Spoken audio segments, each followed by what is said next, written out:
Good evening, ladies and gentlemen, and this is the Variety Sports Network. Welcome to Home Field Studios. This is The Next Left Turn.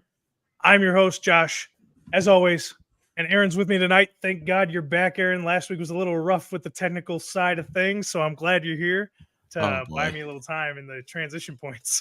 Pleasure to be here. Man, it's good to be here with you. I know you're pulling double duty for me tonight, so everybody give him a round of applause. He's got Rangers post game to cover tonight. As soon as the game's over, the third period just started. It is 2-2 in Washington between the Rangers and the Capitals. So we're going to make sure we get him out on time. So if you see a rush at the end of the show, that is why. But let's get started. This week, I actually got to watch the qualifying and the practice. And in doing so, I had some major concerns about what this race was going to be. We saw guys burning through tires all the way down to the cores right off the bat in practice. I thought we were going to have a Bristol situation on our hands myself, where Goodyear was going to have to release another set of tires, or they were going to have to do something crazy. But a lot of that seemed to be because of the cold weather during practice, because it was only like 58 degrees. Track temps only got up to like the mid to upper 70s, lower 80s.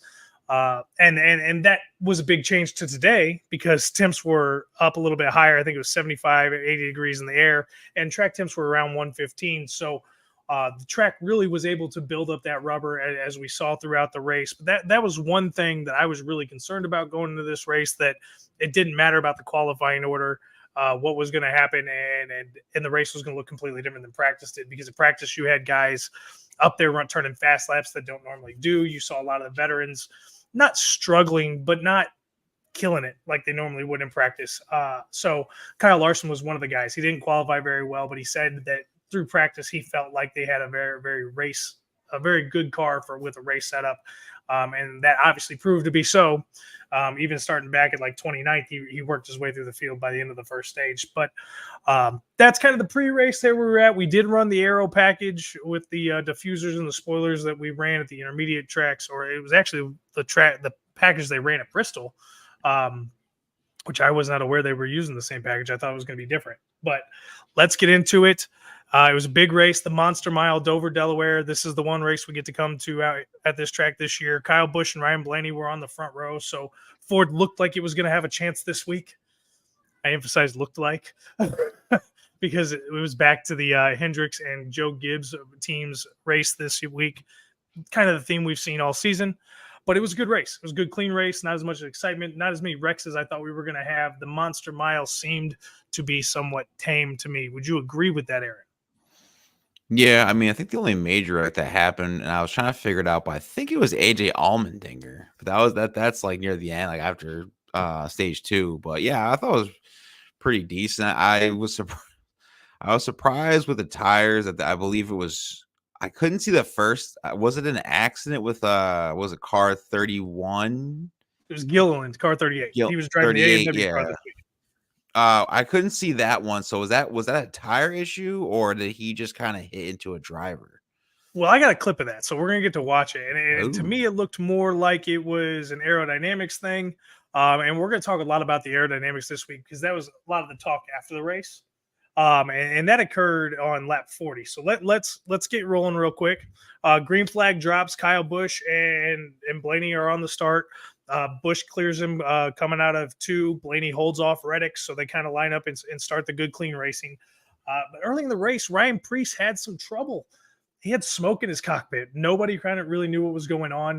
The suspicion was that there was rubber that was built up in the running boards, and because the rubber was coming off the tires so badly in practice and qualifying, and then we saw the rubber get laid down in the turns really early, where we didn't see this in practice. You didn't see any rubber buildup.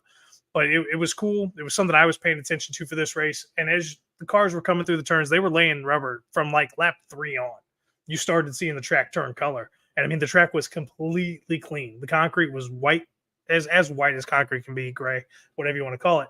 But you saw the black tire marks start building up, and the rubber was coming off the tires. So that was the initial reaction. And as they went on, he smoked that. The cab had for smoking it for like 50 laps. And I know he's wearing a helmet, and there's some ventilation there, but can you imagine driving in the car at 160 miles an hour and you just have smoke and you don't know what's going on, because you don't visibly see fire next to you, but you could see him in his in-camera spots. He was looking over, kept checking, Like, what's going on? Why is there smoke? I mean, did you get to see that clip of the race, or were you in at that point? Yeah, I saw a little bit of it, and it kind of reminded me of the Ricky Bobby as you're describing it. So it act like he was on fire. I mean, he seriously didn't know. It was a big conversation on the radio. They finally figured it out right around lap 70 that the foam on the inside of the door had caught fire, and it was what was smoldering and smoking. So he ended up back in the garage, and they shut that car down for the day. So that was unfortunate for his car and his team. They didn't even do anything wrong. They weren't involved with an accident. It wasn't that he was driving poorly. There was a mechanical failure in the car, and that shut that car down for the race. I found that to be very disappointing, considering he was running fairly well up until that point. But let's look at that because you already mentioned. Let's look at the Todd Gilliland wreck spin out. It wasn't even really a big wreck, but let's check it out here. We got 2 views of it on the screen for you.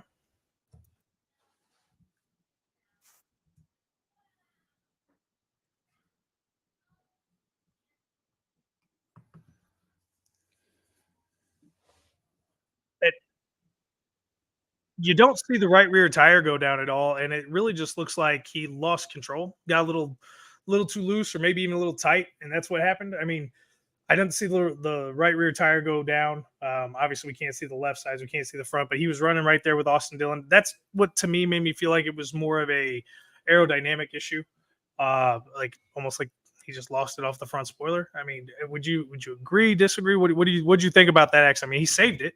I mean, he was still able to run the rest of the race.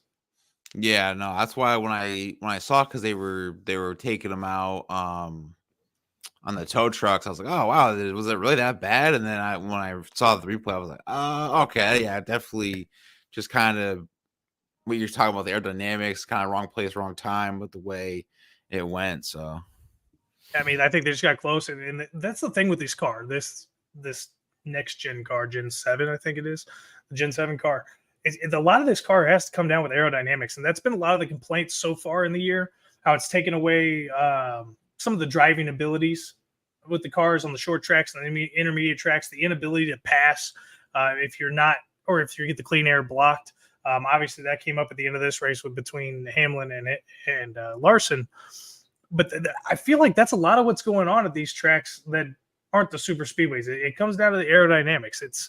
These cars are very much dependent on what the air is that they're getting to the cars, and that's how they run. And their strength is if they don't have that clean air, they're not going to run the top performance. Do you feel like this is something that NASCAR is going to have to do? I mean, this car is very modular. They can make quick changes to it in season. Do you see this as a problem, or is this something that you think is good for racing and it's bringing out another element that the drivers have to compete with outside of just the track and the other drivers that are around?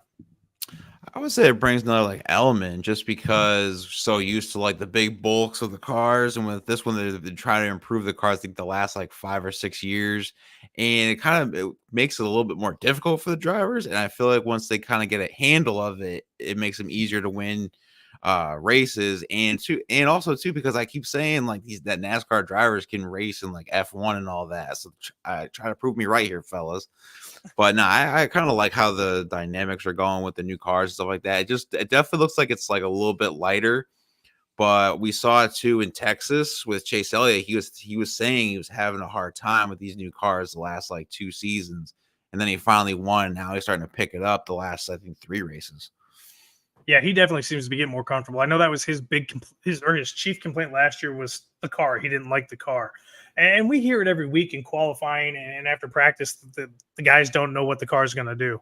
I mean, Toyota and Ford both got new cars. Chevy's running on the same chassis or platform that they were running on last year, at least from my understanding. So I feel like Chevy, and as we've seen this year, Chevy seems to have a decided advantage, especially all over all the tracks, where Toyota seems to be stronger in the intermediate tracks and the short tracks, and Ford just seems to be fumbling every which way. They can't get out of their own way to save their own lives. I mean, they had to win at Talladega and they blew it.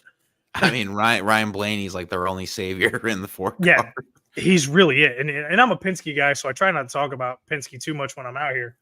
But he is the only Ford consistently week in and week out that's up there in the top, it's providing any kind of challenge for the Chevys and the Toyotas right now. But I mean, the Chevys and the Toyotas are just dominant. And Toyota did get a couple extra practice sessions with the new car in the off season, so I'm thinking that had something to do with it. But absolutely. Chevy has just been a force to be reckoned with, and really the Hendricks Motorsports cars. Again, we've had this theme all season long. Hendricks has been fantastic. Every one of their drivers has won a race with the exception of Bowman, I believe.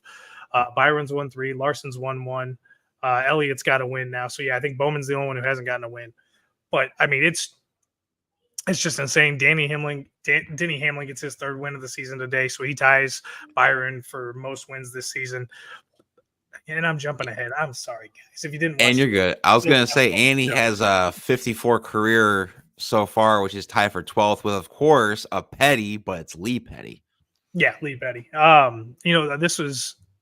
I'm finding the fact that because none of the Fords are running, because I'm more of a Ford guy, so I typically root for Penske and Stewart-Haas. I'm rooting for Larson just to beat Hamlin at this point because I just can't stand Denny Hamlin. Nobody can. It's just where I'm at right now, and nothing against him. I respect him as a racer. He's obviously fantastic. He's going to go down as maybe this generation's GOAT. I'm not. I wouldn't put him up against Richard Petty or Dale Earnhardt or Jeff Gordon per se, not yet at least. Probably ever. Even Jimmy Johnson up there. But I'm surprised you didn't say Kyle Busch. I mean, we don't like him on this pod, but he kind of is in a way. I mean, he's up there too. I mean, he's definitely. I mean, he's in that conversation with Hamlin. I would say. I would even have to put Harvick up there, even though Harvick's no longer racing. Kind of. I don't know if you saw the news at the beginning of the race today, but it looks like he's going to be filling in for Kyle Larson while Kyle Larson is attempting to qualify and will qualify most likely for the Indy 500. So he's going to be on standby. He's actually going to run his car for practices while Larson's up in Indianapolis. But let's jump back to the race. So, because we totally got sidetracked there. Right now, the Rangers did just take the lead. It's 3-2 with 12 and a half minutes left on the 3rd period, just so you know, Aaron. I don't know if you have it up. I just want to keep you in the loop. But lap 79, Blaney's had the lead for a little bit now. He's been running just fine. Car looks good. He's running clean laps. Byron finally works his way up to Blaney. They battle for the lead. Blaney really let him go. I mean, he let him have it. He didn't fight him for it. I think this is my problem right now with NASCAR this year. Is I don't see that aggressiveness, that old school where these cars can take a little bit of a beating, but the aerodynamics are playing so much into it that they don't want to beat the cars up earlier in the race. So you're seeing guys just kind of let cars go. And that to me is disappointing, but it is what it is. It's the racing we get to watch right now. And it's fine. It's fine. It's whatever. I like a little more action personally, but I feel like it's more mental. Like they're just trying to what's our next move? What's our next chess move? This has definitely become a strategy game, a strategy racing. It's almost like endurance racing, but it's every week right now. And for me, it's a little bit frustrating. And I love the 24-hour races and the 12-hour races. I think they're fantastic. I love the strategy side of those, but that's not what I come to watch NASCAR for. And I'm not trying to rag on NASCAR right now, but I mean, it's been a little disappointing for me personally. So with 7 laps to go in stage 1, Truex at this point has worked his way up to Byron. Blaney has lost some problems at this point in the race. He's talking about it on the broadcast. He's not on the broadcast, but they're sharing the mic communications between him and the crew chief and the spotter that something's just going wrong. All the cars got faster. I don't know if it was just his tires wore out, but at this point he's dropping spots. He's down at like 5th, and Truex Jr. and Byron are battling for the lead. And Truex Jr. gets the pass with just like 5 or 6 laps left in stage 1.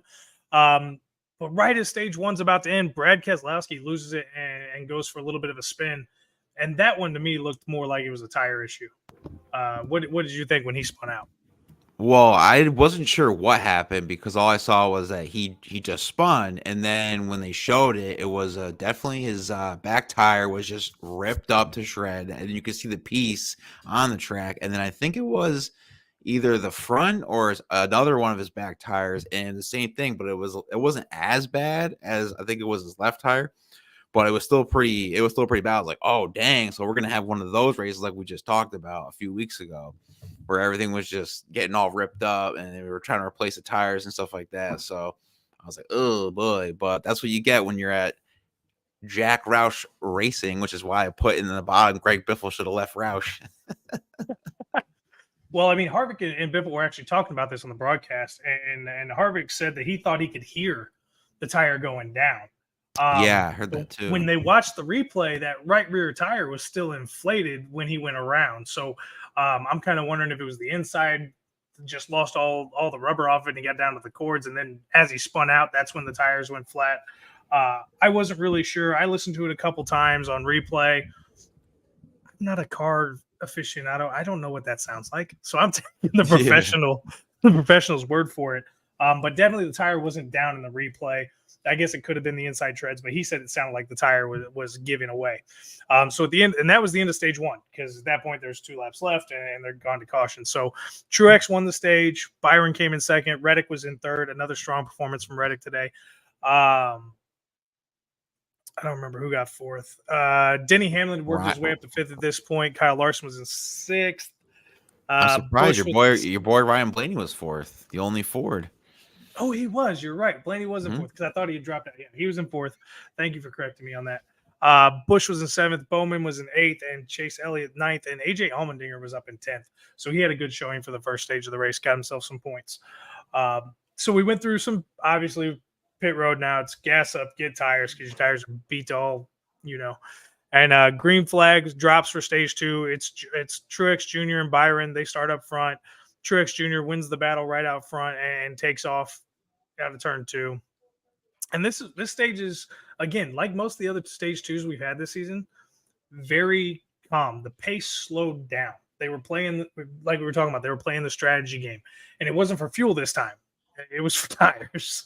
Where last week they were playing the fuel game because they didn't have to worry about the tires. This week was they were trying to take it a little bit easier on the tires.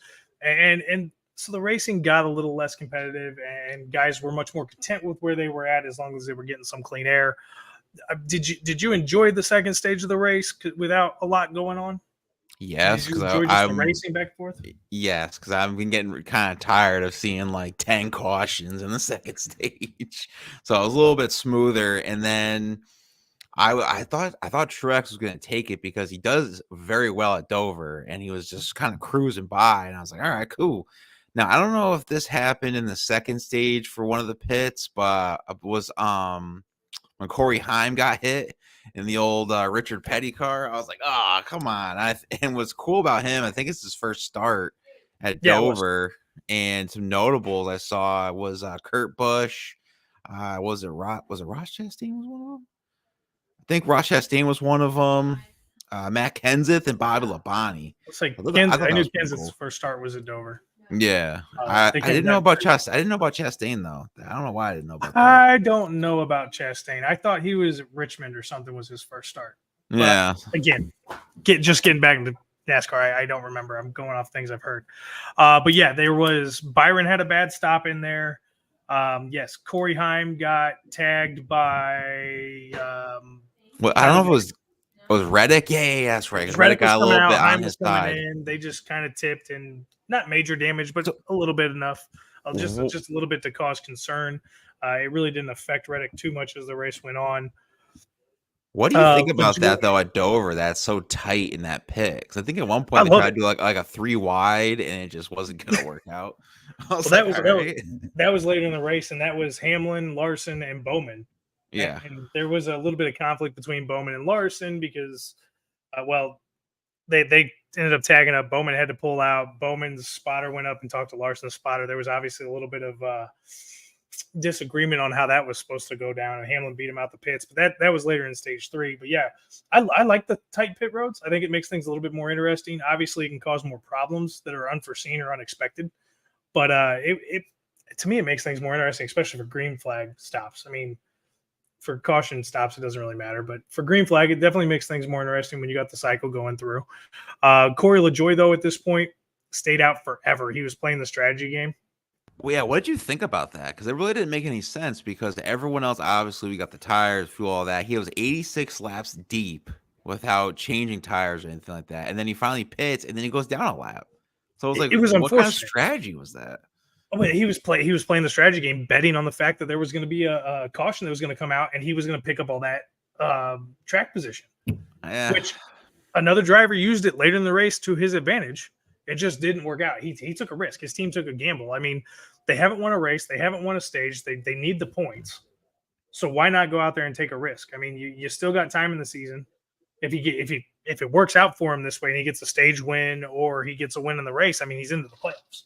So he's not with one of the big name teams. I'm okay with it. If you're an underdog, you got to make underdog plays. You got to go do what you got to do to win. This is just, for me, this is the same as baseball or football or hockey. Leave it all on the track. Take your best, shoot your shot. And if it doesn't work, it doesn't work. But nobody's going to hold it against you for putting your balls out there and trying to make the big play. So I'm good with it, to be honest with you. Interesting. Nah, I thought it was kind of like, I mean, I get it, like you just said with the cautious and stuff, but it just doesn't really make any much sense, even though, yeah, you're the underdog, but what we were talking about of the Gibbs and the Hendricks, like they are coming, and they've been very powerful, like throughout, even though they don't do that strategy. No, they don't. They don't typically do that. But I mean, like I said, I give it to him. It's a risk worth running at a short track or an intermediate track, in my opinion, because typically you're seeing more accidents. If it was a super speedway, Pocono, Talladega, Daytona, maybe even a place like Texas or something like that, I'm probably not running that strategy.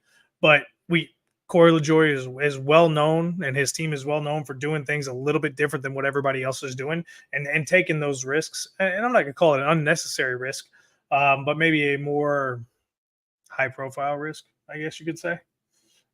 Because if that pays off, he gets to pit with everybody, move up in track position, or keep the lead if everybody ends up coming in. And at that point, he puts himself in position to win the stage, because there was only like 30 laps left when he ended up going to pit in the stage. So he would have had a chance. So I'm okay with those moves by the teams that aren't powerhouses, that don't have all the money, that aren't bigger teams. I'm good with those moves. But that was really the end of stage 2. There wasn't anything really else interesting that went on. That slow stop that Byron had, they dropped the jack too early. The front left tire wasn't on, so they had to jack the car back up.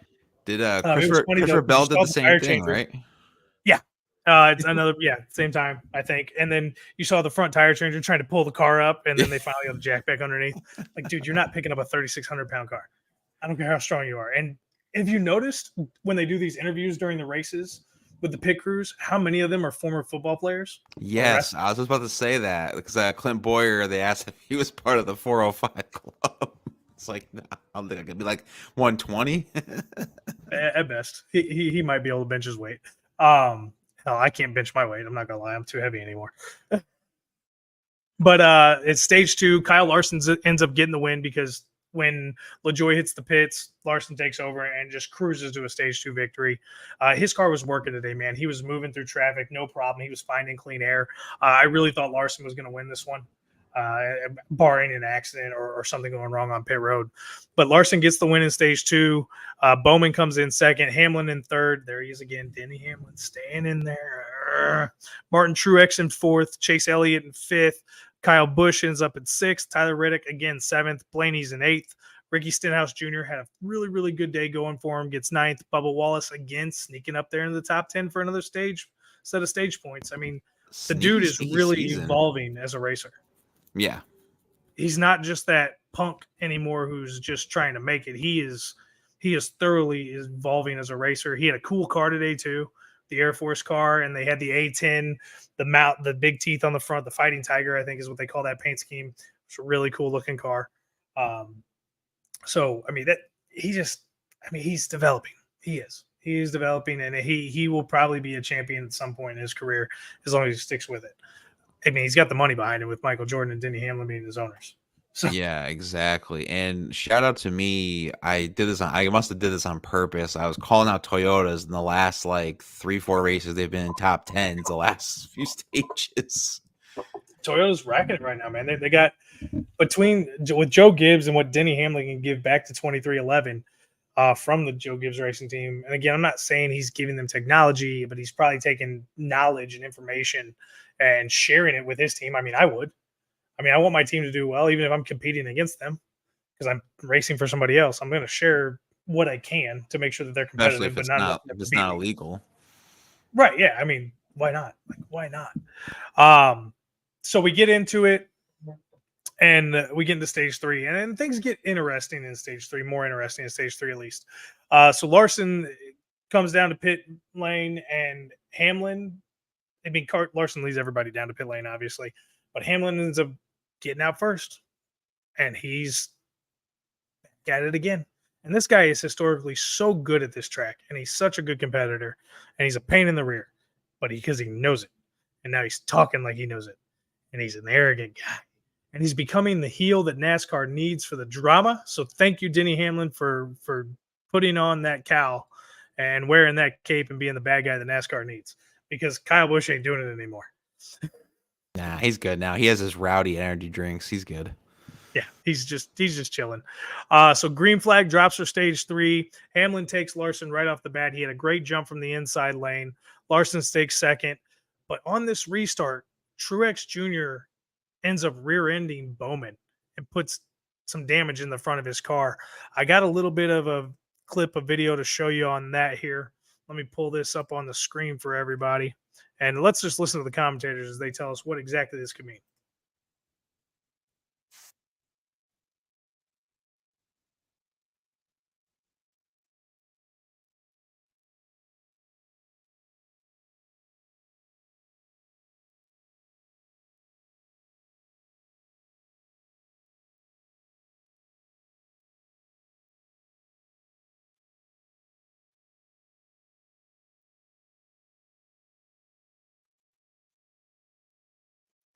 So that was kind of what they thought. Obviously, at this point, because I don't know much about the cars when it comes to this exact part of the car, I'm sitting there thinking, nope, Truex is done. He's toast. There's no way he's even going to be competitive. But he's hung around. He kept hanging around. He was there for a long time. I mean, he's still, again, he does what he does. Truex Jr. has got to be one of the more fun racers to watch because he seems to always be there no matter what happens unless he gets taken out of the race. I would much prefer to watch him race than Denny Hamlin. All that. Shoot, even when he was back at Furniture Row. Yeah, man, back in the good old days, right? So we get to some more green flag pit stops here, and Hamlin and Larson go down under green. Larson ends up beating Hamlin out this time, but shortly after that, we have an accident. Ricky Stenhouse Jr. takes a spin coming off of pit road. He was exiting pit road, and Josh Berry's coming through on the outside. Obviously, he's racing on the track, and I felt more like Stenhouse came onto the track earlier than he was supposed to, and I don't think it was Berry's fault. You hear Ricky Stenhouse on his radio say that the 4 car ran him over. Did you just see this in live, or did you get to see a replay of this at all? Yeah, I saw it live, and it was just kind of like whatever. Like, especially since Ricky Stenhouse, I was just like, all right, it's good action.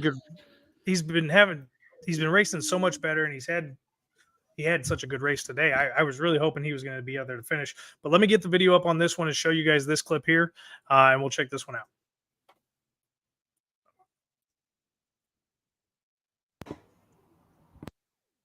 Obviously, this clip started a little late. He couldn't get off the wall. There you go. You hear him say the Ford ran him over on the way by.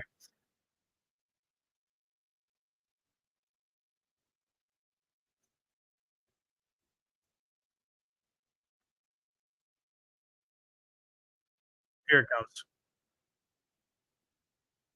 So you'll see Stenhouse right here.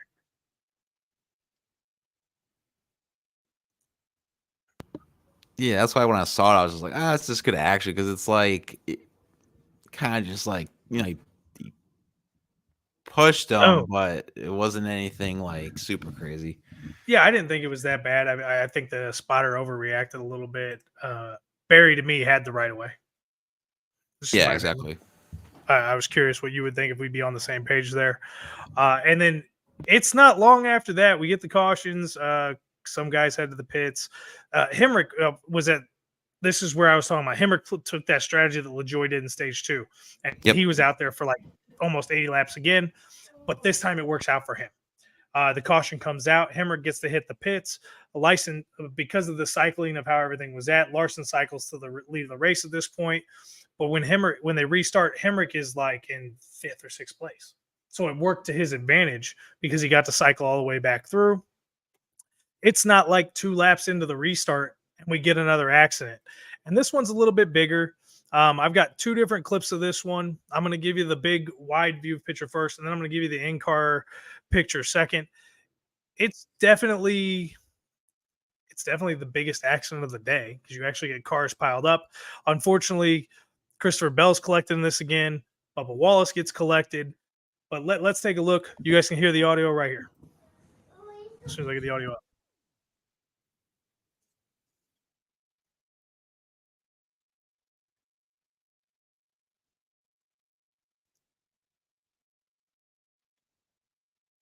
Like fourth week in a row, I guess. I thought it was three.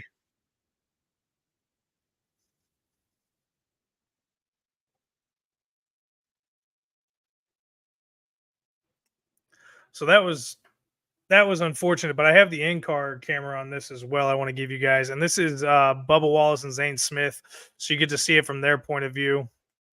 Let me get this up here for you. I And thought it was funny. here I we was like, AJ Allmendinger, you son of a gun.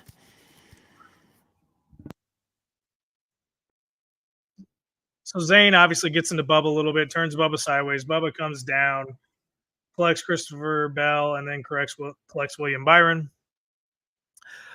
Zane Smith making a rookie mistake, I guess. Oh, I Or thought it was AJ Allmendinger. yeah, it was Oh Zane Smith. my! Oh dang! Oh, my apologies, AJ Allmendinger. It looked like because I saw silver, like his color type. I'm like, is that AJ? I'm like, God dang, AJ Allmendinger. But okay, that makes better sense. So that was the big one of the day. Only three cars involved, but it was definitely detrimental to the Toyotas, losing two right there, and then three because Christopher Bell too. And Christopher Bell just had a bad run of luck for the last month.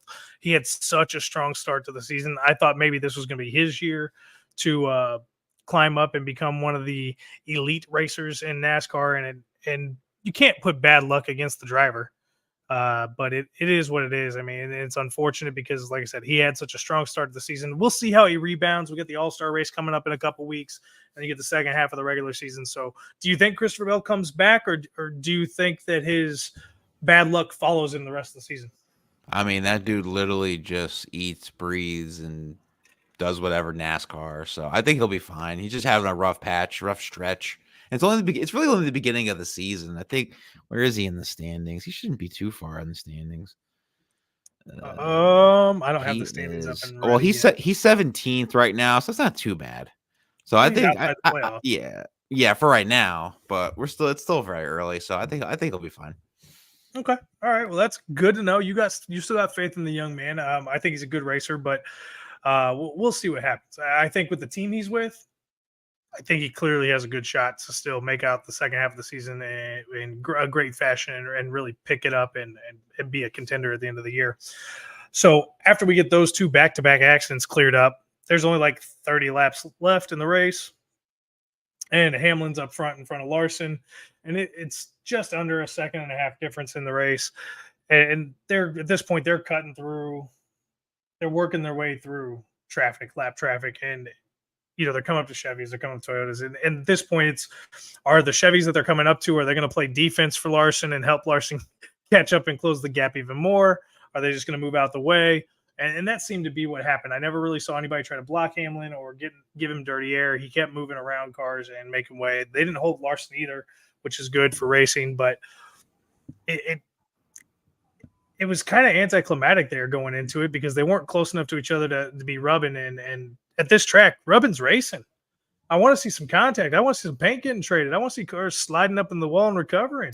I So thought Larson had a chance. I believe it was 5 or 6 laps left, and when he went up to the diamond part of Dover, I thought when he took the high ground, I thought he was just going to kind of speed up and get past Hamlin, but I guess to kind of like a little conservative, and because what we've been talking about this whole pod is the the aerodynamics of the car and stuff. So maybe he felt like he was a little hesitant to do that, but I thought he was going to get that with 6 laps left. yeah, I thought he did too, especially with the amount of traffic they were working through because the traffic got real heavy. Corey 8 laps left, LaJoy. and they were working their way through it, and Larson kept closing the gap, and then he'd lose it a little bit. But I mean, with 5 laps to go, this is where Hamlin starts aero blocking I mean, he's just taking away Larson's line the whole way. He's running a line he hasn't ran all race. He is just getting in Larson's way, and it really slowed Larson down, and he couldn't get that run. Even in the diamond turn, this is more where they hit the middle of the turn high and they cut down and kind of straighten it out going down the straightaway. Nothing was working. Larson couldn't make the move. Hamlin ends up winning by 2 car lengths because of the aero blocking. It's good racing. It's smart racing by a veteran racer who knows how to get the job done, who knows how to save fuel, who knows how to conserve his tires, and is adapting to this new car and what the new car can and can't do. Denny Hamlin right now is a force to be reckoned with in his twilight years of his career. And what's crazy is he only has 2 wins at Dover. He just got a second win today. Crazy. But he's always good there. He's always competitive. He's a lot like Truex. I mean, he's always in it when it comes to Dover, and he wins again. Third win of the season. Joe Gibbs gets another win. This is just becoming. They shouldn't even call it NASCAR. They just call it Hendrick Motorsports versus Joe Gibbs Racing. That's what it should be this year. That's what it is. The narrative. Ford cannot get there. It's insane. But let's give you the rundown real quick. Denny Hamlin does get the win. Kyle Larson finishes second. Truex, another good finish, third place. Kyle Busch comes in fourth, very quietly, I might add. He had a good car. He had a good car throughout the day. Chase Elliott ends up with the top 5. Again, very quiet. And starting off at 29th. He got 20 spots, I think, going into the second stage. Yeah, I mean, he was fantastic. Again, Larson started back, moved his way up and finished second. Noah Gragson with a career high finish, I believe, in 6th place. Ryan Blaney, again, quietly 7th. Another top 10 for him. Bowman gets 8th. Hemrick gets his second top 10 finish in a row with 9th. Ty Gibbs, 10th. Tyler Reddick falls back a little bit, finishes 11th. Ross Chastain had another very quiet day, finishes 12th. AJ Allmendinger finishes 13th. Josh Berry, 14th. Austin Cindric finishes 15th. Joey Logano, 16th. This is starting to be a pattern for Joey Logano, which is causing some worry around Penske, I'm sure. Chris Buescher again in 17th. Daniel Suarez, top 20th and 18th. Chase Briscoe, 19th. John Hunter Nemechek finally gets in the top 20 with a finish there. Corey LaJoie finishes 21st. Carson Hocevar finishes 22nd. Justin Haley, 23rd. Zane Smith, 24th. Corey Heim, in his NASCAR debut, finishes 25th. Harrison Burton, 26th. Austin Dillon, again, another disappointing finish for his team at 27th. Jimmy Johnson, who was out there to win his 12th race at Dover, doesn't get it done, finishes 28th. Kaz Grala finishes 29th in a backup car. Brad Keselowski, 30th. Todd Gilliland, 31st. Bubba Wallace, 32nd. William Byron, 33rd. Christopher Bell, 34th. Again, those are the 3 guys involved in that last accident. Ricky Stenhouse Jr. finished 35th. Michael McDowell, 36th. He was just nowhere to be seen today. And Ryan Preece, again, had to shut the car down early today because of the fire they couldn't get put out. Finished 37th. Uneventful Monster Mile for me today. I was expecting more because of the nickname. I was expecting more because of what I heard in practice and qualifying. I was a little disappointed with this one. It was a good race. There was a lot of 2-car battles. It was good racing, but I didn't get to see that, like what I said, Rubbins racing. I didn't see the trade in paint. We didn't see enough in the walls. I didn't feel like there was enough cautions for this race, and I really wanted an overtime finish here at this track because I thought it would have been a lot more interesting. Yeah, no, I thought it was a good race. Kind of what you were talking about, because it really felt like I believe it was Kyle Busch, Harvick, Martin Truex, Larson, and then Hamlin. It's like if you weren't in that top 4, it really didn't matter if you were leading laps. It seemed like. Oh yeah, and that's true. And then here's a fun fact: like the last 3 or 4 times at least that they've been at Dover, the guy who leads the most laps hasn't won the race. And of course, Denny Hamlin breaks that because he led 136 laps. Jesus. Martin Truex Jr. led 69. Larson only led 39 laps, but it felt like he led so much more than that. And I guess it's just because he was up front for the majority of the race, after the first stage at least. Kyle Busch had 34 laps led. Blaney led 47. Hemrick led 5. Corey LaJoie ended up leading 33. I think it's the most I think that's more than he's led the entire season. So Good race for him today. Not the best finish, but he had a good race overall. Played the strategy game, didn't work out for him. But I mean, yeah, it was a good race, not a great race. I'm really looking forward to Kansas next week. How about you? Yeah, it's kind of funny. I actually thought Kansas was before Dover. I have no idea why I thought that, but yeah, I'm pretty excited for that. Well, the schedule seems to change every year right now. It just kind of is. It just seems like they switching races around every year. So let's give you a rundown real quick of the next 4 weeks or 3 weeks, I should say. We got Kansas next week. Then we go to Darlington the week after that, and then we get the All Star race. So um, that'll be fun. North Wilkesboro. We'll get ready for that, and then we get Charlotte, the Coca-Cola 600 after that. Quick little bit of news we're gonna have, and Aaron, I haven't even told you this yet. We're gonna do some special coverage of the Indy 500 this year. I know this is the next left turn. I know we cover NASCAR, but I love the Indy 500. I grew up in Indianapolis. I've been to more Indianapolis 500s than I can count. I'm looking forward to doing this. So we're going to do some special coverage. We're going to pull double duty that day. Aaron, if you can be here for both of them, great. If not, understand it's a holiday weekend if you can't even join the show. I completely get it. So what I'm going to do is we're going to cover the 500 on Sunday. We're going to go over the NASCAR race, the Coca-Cola 600 on Monday, because that race is going to end really late. And I want you guys to be able to have the opportunity to jump in the comments and chit chat. So, Aaron, there you go for that one. Yeah, that one should definitely be interesting because everything happens. Yeah, but everything happens in the Coca-Cola 600, no matter what. And Larson's pulling double duty, so we want to make sure we give the credit there where it's due. He's going to be the first racer in quite some time to do so. So hoping he has a good run. But that's going to be the kind of the rundown coming up for the next month. Again, like I said, it's going to be Kansas, Darlington. We get the All-Star race at Wilkesboro, then with the Coca-Cola 600. We're throwing the Indy 500 race in there in between. So please make sure you join us for that. It's going to be a lot of fun. Is there anything you think I missed about this race or anything we didn't get to talk about? No, I think we pretty much covered everything. Again, it was a good race. It was just kind of bland, nothing really exciting except for the Bubba Wallace Christopher Bell crash, really. Yeah, that was the most exciting action we got. Again, a lot of good side by side racing. We're seeing a lot more strategy now, and maybe that's something we're just gonna have to get used to with this car. But I mean, we'll see how the rest of the race goes. Again, the new models for the Toyota and the Ford, I think they're still working out the kinks. But the good thing about this car is it's very adaptable. They can make changes on the fly. It's very modifiable. So we'll see what happens through NASCAR. We're going to see what's going to happen with the tires. We're going to have some notes about the All-Star race next week, too, with some changes we're going to have with the alternate tire. They're going to have an option of, it's not really optional. They got to start with it. So it's funny how they've called it the optional tire. I'm going to call it the alternative tire. But, guys, thanks so much for joining in. We do appreciate it. Have a fantastic week. Make sure you catch the 7-inning stretch. Make sure you hop over to Aaron right after this.